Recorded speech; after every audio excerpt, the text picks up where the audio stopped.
Olá pessoal, tudo bem com vocês? Espero que sim. Sejam bem-vindos a mais uma aula de arte. Tema da nossa aula de hoje ainda falando sobre performance, conceito e ações artísticas. Então é uma continuidade da aula anterior, onde a gente já debateu, já discutiu, já entendemos um pouco sobre o conceito de performance. E só retomando sobre esse conceito, nós podemos destacar que as performances são ações artísticas, são ações poéticas, realizadas com a integração de algumas outras linguagens, como o teatro, como a dança, como a música e as artes visuais. E muitas vezes as performances, elas têm como finalidade fazer algum tipo de provocações e reflexões e repassar algum tipo de mensagem a seus espectadores, ok? E aqui à minha esquerda nós temos a imagem de um exemplo de performance do artista Flávio de Carvalho.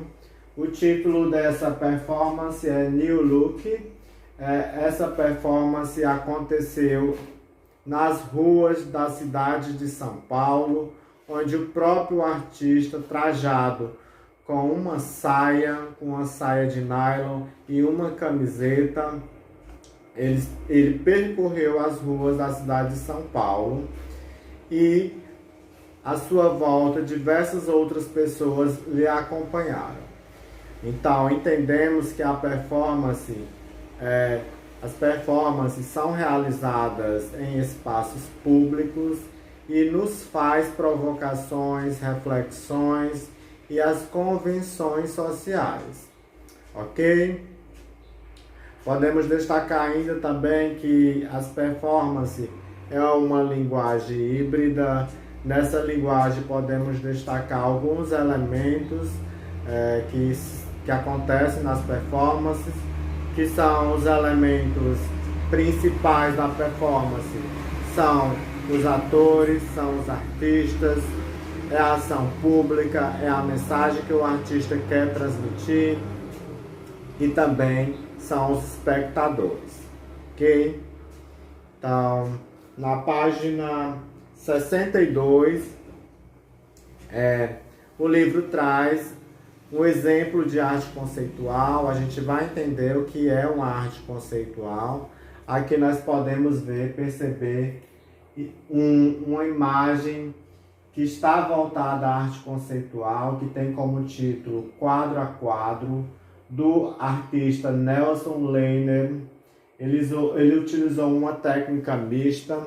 Ele pegou a Mona Lisa e fez diversas releituras da Mona Lisa.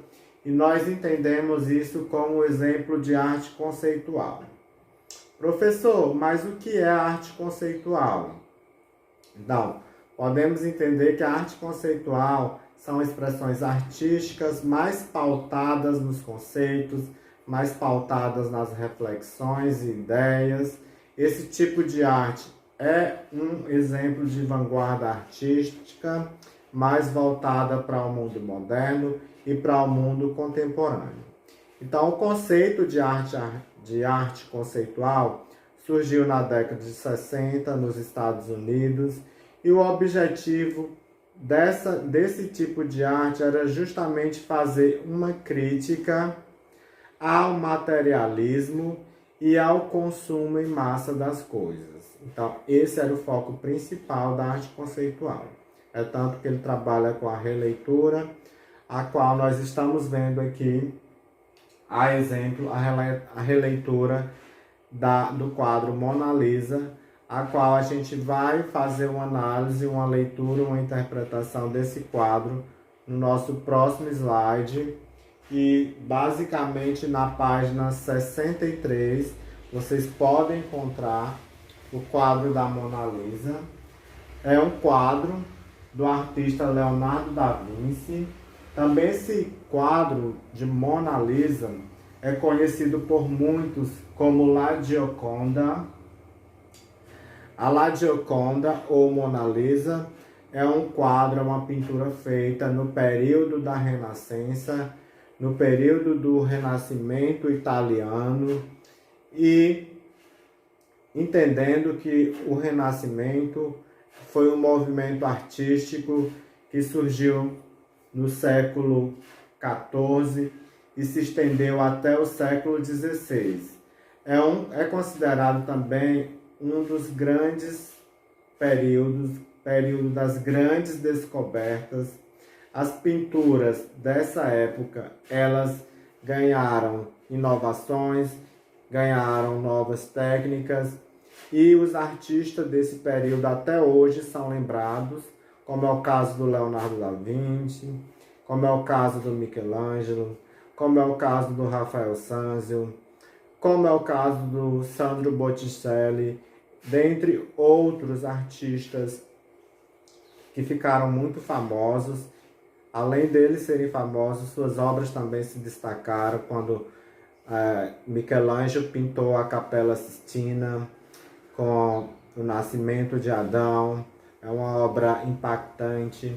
E voltando aqui para a Mona Lisa, uma obra que a gente já trabalhou na nossa primeira aula, a gente já trouxe essa obra, e só entendendo que essa é uma obra onde o artista Leonardo da Vinci utilizou a técnica do esfumato, ele utilizou a técnica do óleo sobre madeira, e percebendo aqui, numa dimensão mais próxima, ó, o livro nos traz a face da Mona Lisa, onde também a gente sente a ausência das sobrancelhas, né? A Mona Lisa praticamente não tem sobrancelhas, é uma curiosidade, é uma coisa interessante, dentre diversas outras curiosidades que a Mona Lisa traz.